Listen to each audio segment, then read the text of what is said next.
Bonjour, bienvenue à toutes et à tous dans cette seconde vidéo. Tout d'abord, un grand merci pour le super accueil que vous m'avez réservé la semaine dernière pour le masque chocolat des mains. J'ai eu plein de formidables retours.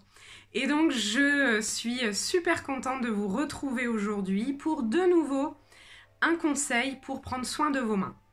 Et oui, cette semaine, nous allons découvrir le gommage soin des mains.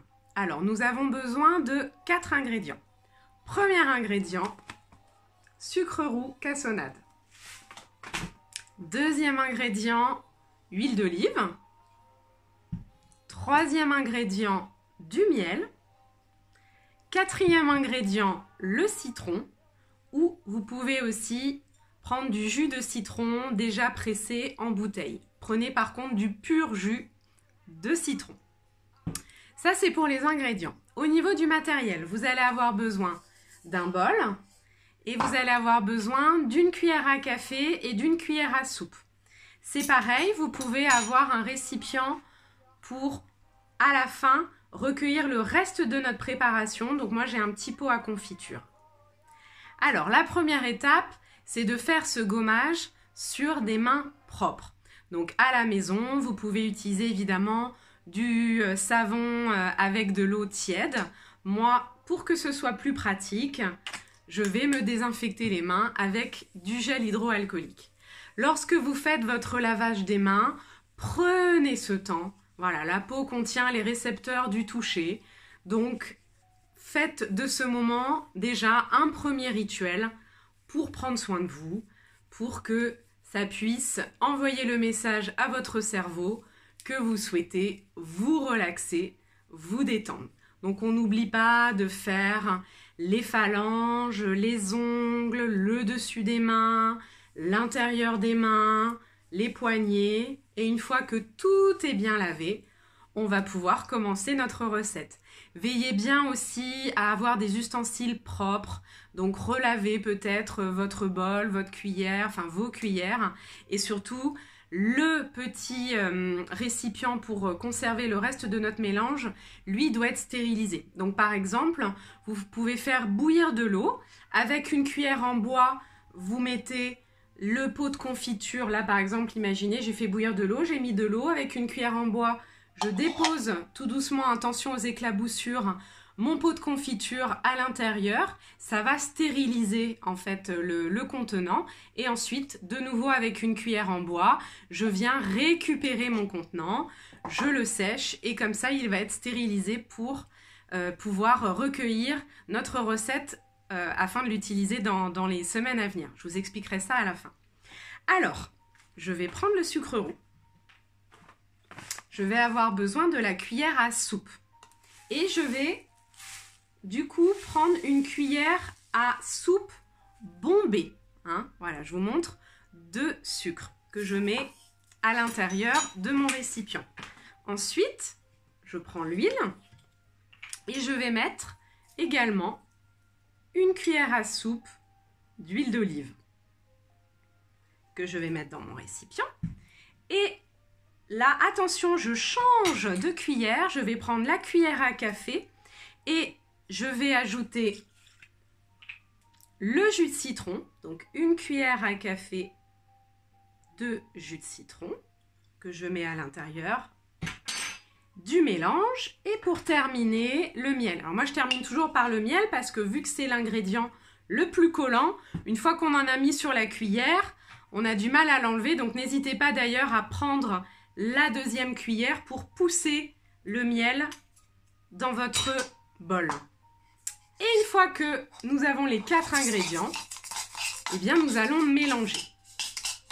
Alors, là, désolé, ça va faire un petit peu de bruit. Il faut mélanger énergiquement.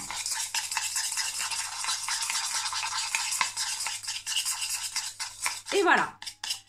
À la fin, vous devez avoir une texture qui est crémeuse. Si c'est trop liquide, n'hésitez pas à rajouter du grain de sucre. Et si au contraire c'est trop épais, n'hésitez pas à rajouter de l'huile d'olive.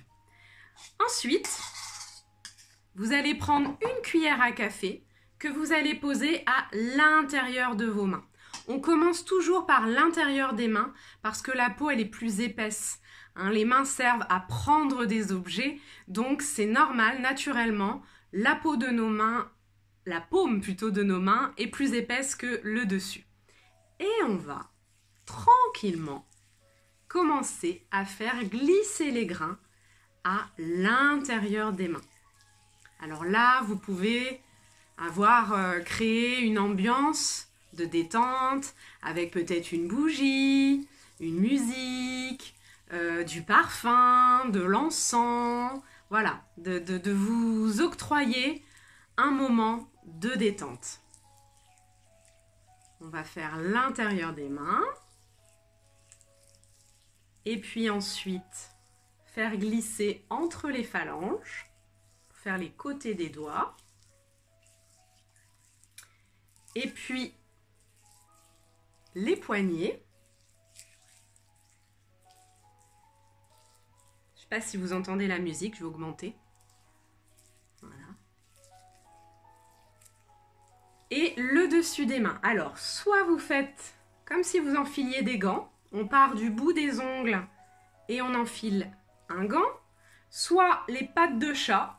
Donc, on part du bout des doigts et on lisse. Voilà.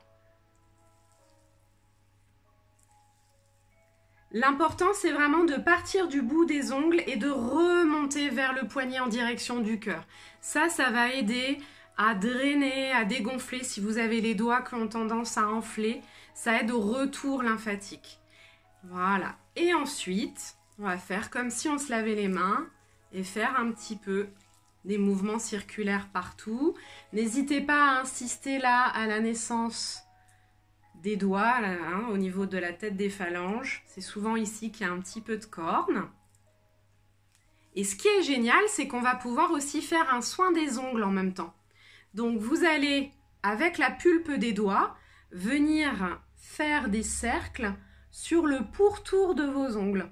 En fait, votre ongle, il est en train de se fabriquer ici et il pousse vers l'extérieur de votre corps. Et nous, on va aller à l'inverse. On va venir masser vers l'intérieur du corps pour repousser ces petites peaux et favoriser la pousse du futur ongle. On fait bien sur les côtés aussi des ongles. Ça évite qu'on se grignote hein, les petites peaux, qu'on se mange les petites peaux. Donc vous faites les 10 doigts comme ça. Là, je ne vais pas faire les 10 doigts. Mais n'hésitez pas, vous, à prendre le temps de faire chaque ongle. Et une fois qu'on a terminé, donc ça prend à peu près 3-4 minutes hein, en tout, on va venir rincer. Alors, quand vous rincez, n'utilisez pas de savon, ça servira à rien. Vous allez enlever tous les bénéfices du soin. Donc, vous allez rincer avec de l'eau tiède à chaude. Alors, moi, j'avais préparé un petit bol. Voilà. Et vous allez plonger les mains à l'intérieur et vous allez caresser, amener de l'eau, en fait, tout doucement pour enlever la mixture d'une main sur l'autre. Donc, on prend son temps. Voilà. Alors, c'est très important de prendre de l'eau plutôt tiède à chaude pour enlever le côté un peu collant du miel. Sinon, vous allez avoir une sensation désagréable à la fin. Donc, on rince bien. Et ensuite, on prend une serviette et on va venir absorber l'eau. Donc là aussi, il faut éviter de frotter. La serviette éponge, elle sert à absorber l'excédent d'eau. Donc, on vient tamponner. Voilà. Et là, on prend conscience de la différence. Ah oui, mes mains sont douces, j'ai une sensation de fraîcheur, mes mains sont plus claires, elles sentent bon. Surtout, n'hésitez pas, vous, à mettre en commentaire quels sont vos ressentis. Et du coup, avec ce qui nous reste comme mixture, on va pouvoir transvaser dans notre petit pot. Voilà. Alors, pourquoi? C'est que le miel, en fait, est un conservateur naturel. Donc, cette recette, elle ne contient pas de produits laitiers, elle ne contient pas d'œufs. Donc, vous allez pouvoir la conserver sur plusieurs semaines. En ce moment, vous pouvez faire cette recette 1 même à 2 fois par semaine. Lorsqu'on a la peau très sèche, bien souvent, on n'ose pas faire des gommages, alors que c'est tout le contraire. Le fait d'accélérer le nombre de gommages va permettre d'affiner la couche cornée, d'enlever l'excédent de peau morte. Par contre, ça doit se pratiquer en douceur et il va falloir appliquer une crème ou un lait corporel au quotidien pour venir réhydrater, réparer la peau. Donc c'est vrai que si vous faites que des gommages mais que vous mettez jamais de crème pour les mains, là ça va être irritant. Là, la recette, elle va pouvoir être utilisée sur plusieurs semaines parce que, en fait, le mélange que je vous ai donné, le dosage avec les cuillères à soupe et les cuillères à café, c'est fait pour 5 soins des mains. Alors, soit vous êtes en famille et ça fera 5 personnes, soit pour vous, eh bien, vous savez que voilà, vous faites votre fabrication, vous en avez pour 1 mois. Ça pourra aussi, sinon, être utilisé pour le corps. Une fois que vous avez votre petit récipient, vous pouvez mettre ça dans la douche et par exemple sous la douche venir gommer les coudes, les genoux, la plante des pieds, les parties les plus sèches de votre corps. On évite juste le visage parce que le grain de sucre roux est un petit peu trop épais, donc ça peut être un peu irritant pour la peau du visage. Donc c'est un gommage qu'on réserve uniquement pour le corps. L'avantage de ne pas avoir mis de savon, c'est que du coup la peau reste vraiment douce et on laisse le film protecteur de l'huile et du miel. Alors, ils vont servir à ça, ces ingrédients, c'est-à-dire que le miel, c'est un antibactérien, donc il va permettre aussi de cicatriser, de réparer et de conserver l'eau naturellement que vous avez dans la peau. L'huile d'olive, en fait, c'est un produit qui est adoucissant, qui est émollient, donc qui va permettre de redonner du confort, de la souplesse à la peau. Et le citron, lui, il est vitaminé, donc il va booster déjà la circulation sanguine, il va apporter de l'éclat à votre peau et aux ongles. Et bien évidemment, lui, le sucre, il nous sert à décoller les peaux mortes. Voilà, donc j'espère que cette recette vous a plu et je vous dis à la semaine prochaine. Prenez soin de vous en restant chez vous.